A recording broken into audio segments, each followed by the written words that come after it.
Hey there, Legal Tea listeners. This is your host, Jenny Roselle.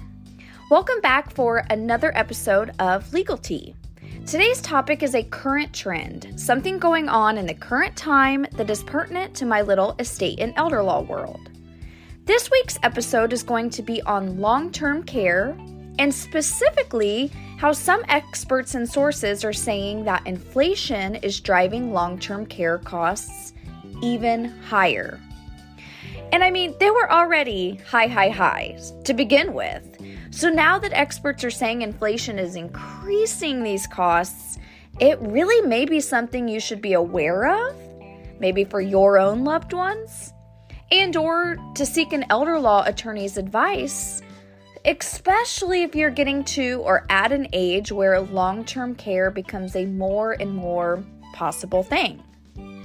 Now, what really caused me to think about this topic and to bring it up here on Legal Tea is that I stumbled upon an article on CNBC written by Stephanie Dew and Sharon Epperson titled, "Inflation Drives Long-Term Care Costs Even Higher. Here's how planning ahead can help families afford it." Talk about women after my own heart. My goodness.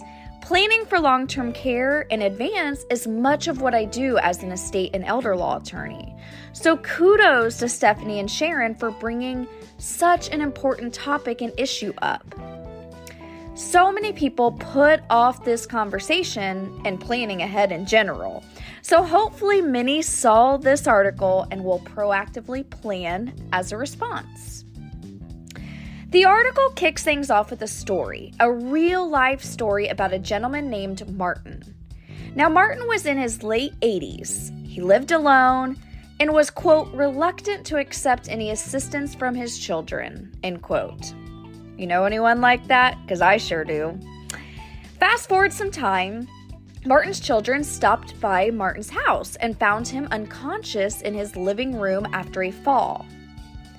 Unfortunately, after that, Martin was completely unable to return home and ended up going into a nursing home, which wiped out his life savings of $300,000. Because now there is no money, he automatically qualifies for a governmental program called Medicaid. Now, I bring this story up because I hear about these awful stories all the time. This is a very real and very frequent occurrence. I'm sure you know of this happening to people you know. Now, what if I told you that an elder law attorney, had they gotten involved, could have saved some of that $300,000? And we're going to talk about that more here in a little bit, but for now, let's keep chatting about specifically long-term care costs and inflation. As in many industries and sectors, long-term care communities are experiencing impacts related to rising costs and inflation. For example, the CNBC article references a survey that was conducted by National Investment Center, commonly referred to as NIC, who collects a lot of data on skilled nursing homes. The survey asked owners and executives of 55 small, medium, and large senior housing communities what was their most pressing worry facing their organizations. Now, through the pandemic, overwhelmingly, the biggest concern was staffing, and staffing shortages specifically. Though in a somewhat newly released survey, the owners and executives actually said their biggest worry was rising operating expenses, aka rising costs due to inflation. Now back to the CNBC article. What they share, it makes total sense. That we've all faced higher priced items, like at the grocery store, right? Well, that is what is happening with the nursing homes too. Their food and their supplies have increased. And you can't really cut those kind of expenses at a place that is caring for other human beings. Those are sort of vital things. So with these rising costs, many think that long-term care, which is already quite expensive, will increase even more. So let's talk about how much they do cost, in case you have no idea. Well, they are widely dependent. The costs widely depend on state, and even within the states, they vary. Like a portion of my law firm, my practice, is about 30 minutes north of Indianapolis, Indiana. So facilities around me are usually more expensive than, say, facilities in more rural areas of Indiana. Just to give you some ballpark figures, assisted living is usually $3,000 to $5,000 per month. Nursing homes are usually $8,000 to $10,000 per month. And home health care is kind of all over the board because they're often by the hour. So if you need, say 5 hours a week, that's not too costly. But if you need 24/7 care, well, your cost just drastically increased, and probably to the point of being north of what skilled nursing even is. Crazy enough, listen to this. My husband, who, if you didn't know, is an estate and elder law attorney too, he's the same practice as me, met with a family recently, maybe a few weeks ago. Their mom was paying $10,000 per month at a really, really nice senior community. But she also needed 24/7 care on top of the community she was in. And it wasn't a nursing home setting, it was more like independent living, but she had 24/7 home health care coming in too. Are you ready for this? They were forking out $30,000. Yes, $30,000 every single month for their mother's care. Isn't that crazy? Beyond the how much does this cost topic, long-term care is something that is going to happen to a majority of us. Here's what the statistics say. According to the U.S. Department of Health and Human Services, once you hit 65, there is a 70% chance you're going to need some type of long-term care eventually. 70%.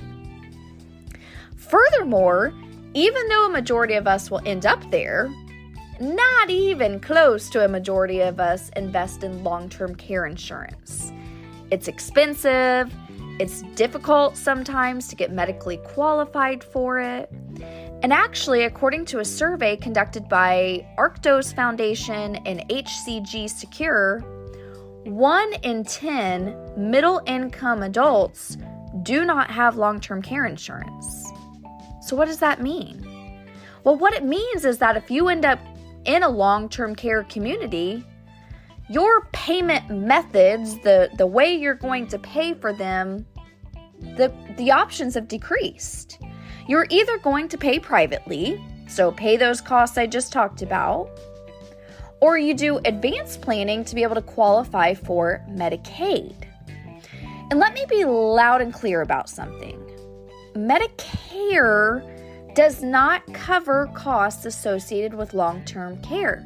I repeat, Medicare will not help you out with the cost of long-term care, like home health care, assisted living, and nursing homes. So if you're banking on Medicare, which is different than Medicaid, if you're banking on Medicare to help you if you need long-term care, well, I guess I get to be the bearer of bad news to you, my friend. So let's talk options. Let's talk about how you pay for the cost of long-term care. Whether inflation has gotten a hold of it and it's even more expensive than it normally is, or even if inflation is not a part of it and say, it's not a part of it, it's just what it normally is, right? The $3,000 to $5,000 a month if assisted, $8,000 to $10,000 if it's nursing home. Like I said, most people do not have long-term care insurance. And actually, when I see a client that has it, it surprises me because I'm so used to helping people that do not have long-term care insurance.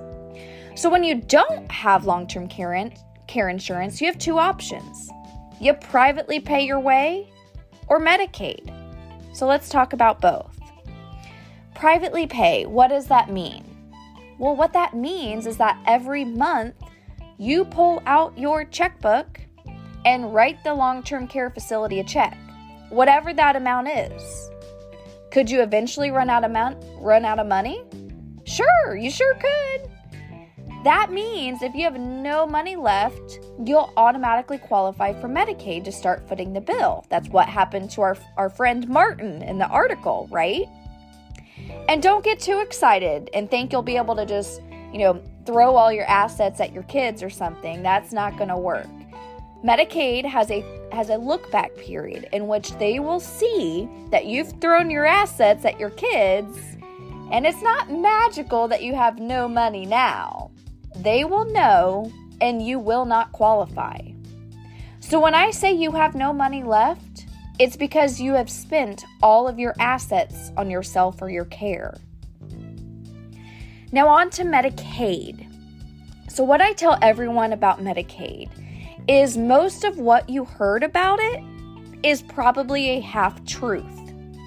Medicaid is very misunderstood because, for starters, they have two totally different rule books. They have one rule book for single individuals and a totally separate rule book for married couples. And beyond that, while Medicaid is a federal program, each state interprets the rules differently. So even state by state, it's different. So if you hear, my friend's widowed grandpa in Georgia lost everything in Medicaid because blah, blah, blah, blah, blah. Well, that sounds like your friend's grandpa is single. So he was going to go by the single individual rule book. And he's under Georgia. He's in Georgia. So he's under Georgia Medicaid law, which is vastly different than, say, a married couple in Minnesota, right? That's how Medicaid gets all these misconceptions, because people talk, then it becomes the game of telephone. Well, what I can tell you as an elder law attorney is that the sooner you start to plan, the better. It's not rocket science, right? Meaning there are tools in my world that will help you safeguard your assets against long-term care and Medicaid down the road. It's involving a very specific type of trust, which maybe I can talk about more in depth on another episode. But what it does is it sort of works like a safe. That ideally this trust is set up and assets funded into it at least 5 years before any need for long-term care. That will get the most amount of protection. Though, say we don't have 5 years. That's okay. Things can still be done, especially in a married couple case. So again, let me be loud and clear about something totally different. If you want Medicaid to foot the bill for a long-term care stay or home health care, and you have not done any planning, like the trust I just explained, it may not be too late. So don't get discouraged. Seek advice and seek counseling from an elder law attorney. And speaking of that, and I'll make these my parting words, that is what an elder law attorney is and does.